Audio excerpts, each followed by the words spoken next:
प्यारे बच्चों, एक दफ़ा का ज़िक्र है कि एक जंगल में एक चिड़िया का घर था। चिड़िया बहुत ही नेक और सादा दिल थी, हर किसी की मदद करती थी, जिसकी वजह से जंगल के तमाम जानवर उसको पीछे से बेवकूफ़ कहते थे और वो समझते थे कि वो बहुत ही सीधी सादी है और सबकी बातों में आ जाती है और उससे कोई भी काम निकलवाया जा सकता है। चिड़िया ये सब बातें समझती थी, लेकिन उसको इसकी परवाह नहीं थी। वो सोचती थी कि मैं किसी की मदद कर रही हूँ, मेरे लिए बस यही काफ़ी है। अब लोग मेरे बारे में कैसी बातें करते हैं, मुझे इसकी परवाह नहीं है। लेकिन तमाम जानवर उसको बेवकूफ़ ही समझते थे और उसकी बेवकूफ़ी से फ़ायदा उठाते रहते थे। लेकिन गोलू कबूतर और उसकी बीवी उसके हक़ में बहुत अच्छे थे।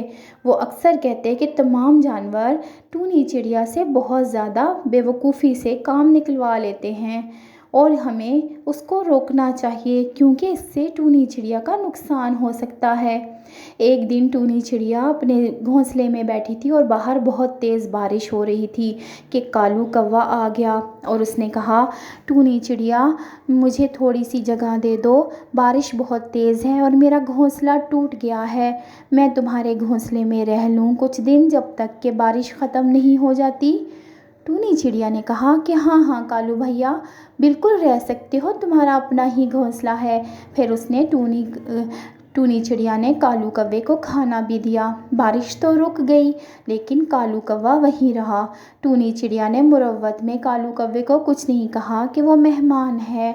उसने सोचा वो खुद ही चला जाएगा और वो 2-3 दिन वहीं गुजर गए। चिड़िया बाहर जाती और खाने का इंतज़ाम करती और लाकर कालू कौवे को देती, लेकिन कालू कौवा ऐसा था कि जाने का नाम ही नहीं ले रहा था। चिड़िया सोचती रही कि आज चला जाएगा और कल चला जाएगा, लेकिन कौवा ना गया। फिर एक दिन कौवे ने कहा कि निकलो मेरे घर से, और उसको धक्के देकर बाहर निकाल दिया। चिड़िया ने कहा, कालू भैया ये क्या कर रहे हो, ये तो मेरा घर है, तुम तो मेरे घर बारिश से बचने आए थे। गोलू कबूतर और उसकी बीवी भी आ गए और उन्होंने कहा, कालू कौवे ये तुम क्या कर रहे हो, उसके घर से उसी को निकाल रहे हो। कालू कौवे ने कहा, ये चिड़िया झूठ बोल रही है, इसने अपना घर मुझे बेच दिया था और अब ये मुझे कह रही है कि यहाँ से निकलो, तो इससे पहले मैं इसे निकाल रहा हूँ। गोलू कबूतर ने कहा, चिड़िया क्या ऐसी बात है। लेकिन चिड़िया रोने लगी। उसे पता था कि अब उसकी बात कोई नहीं सुनेगा, क्योंकि सभी जानवर उसके मुखालिफ हैं। चिड़िया उड़ते उड़ते एक जगह पर आ गई और रोने लगी। अभी वो रो रही थी कि वहाँ पर एक परी आ गई। उसने कहा, प्यारी चिड़िया, रोना बंद करो, तुम एक बहुत प्यारी चिड़िया हो। मुझे पता है कि तुम सबके काम करती हो, सबके काम आती हो और तुम्हें कोई नहीं समझता, सब तुम्हें बेवकूफ़ समझते हैं, लेकिन तुम फ़िक्र नहीं करो। चिड़िया ने कहा कि मेरा अब कोई घर नहीं रहा। परी ने कहा, ये लो तुम्हारा प्यारा सा घर। क्योंकि वो एक सेब के दरख्त के नीचे खड़े थे, तो परी ने एक सेब को उसका घर बना दिया। घर बहुत ही प्यारा था। परी ने कहा, मैं भी यहाँ पास ही रहती हूँ और मैं तुम्हारे पास आती जाती रहूँगी, तुम अपने आप को अकेला मत समझना, अब तुम मेरी दोस्त हो। चिड़िया अपना घर देखकर बहुत खुश हुई। ये तो उसका बहुत ही प्यारा सा घर था। परी ने कहा, मेरी दोस्त बन गई हो ना तुम। चिड़िया ने कहा, हाँ प्यारी परी। उधर कालू कौवा अपने घोंसले के बाहर बैठा था कि एकदम से तेज़ हवाएं चलने लगी और इतनी तेज़ हवाएं चली कि कालू कौवा, जो कि चिड़िया के घोंसले में था, वो घोंसला एकदम से टूटकर नीचे गिर गया।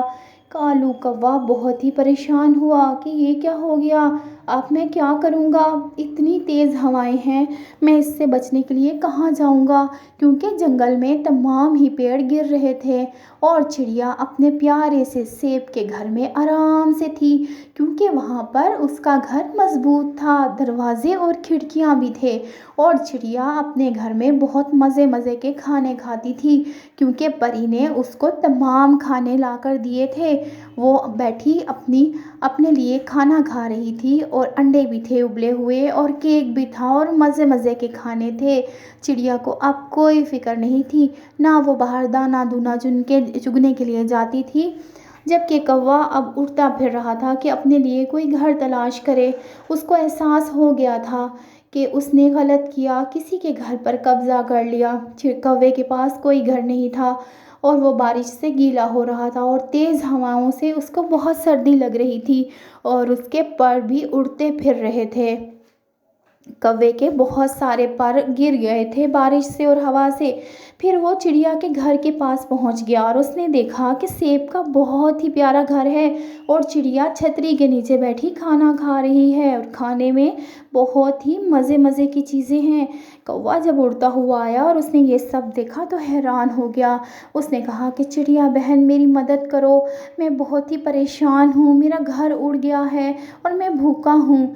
चिड़िया को सारी बात समझ आ गई और अब वो बहुत चालाक हो चुकी थी। उसने कहा ठीक है भैया, तुम खाना खाओ, तुम्हें परेशान होने की ज़रूरत नहीं, जितना चाहो खाना खा सकते हो। और कौवे ने खाना खाना शुरू कर दिया। फिर चिड़िया ने कहा ठीक है कालू भैया, अब तुम जाओ, अगर भूख लगे तो दोबारा आ जाना।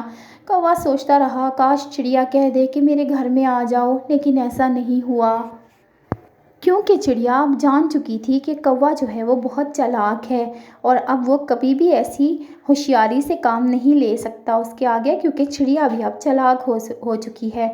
तो प्यारे बच्चों, कैसी लगी आपको ये चालाक कौवे और एक मासूम सी चिड़िया की कहानी, जिसने अपनी हिम्मत और बहादुरी से ये सब कुछ किया, क्योंकि वो बहुत अच्छी थी। अगर आपको ये कहानी ज़रा सी भी अच्छी लगी है तो फिर लाइक का बटन दबा दें और हमारे चैनल को भी सब्सक्राइब कर लें, ताकि हमारी हर वीडियो आपको मिलती रहे और ये तमाम परिंदे आपके दोस्त बन जाएं। तो जल्दी से लाइक का बटन दबाएं और हमारा लाल ऑप्शन वाला बटन भी दबा दें जो कि सब्सक्राइब का है।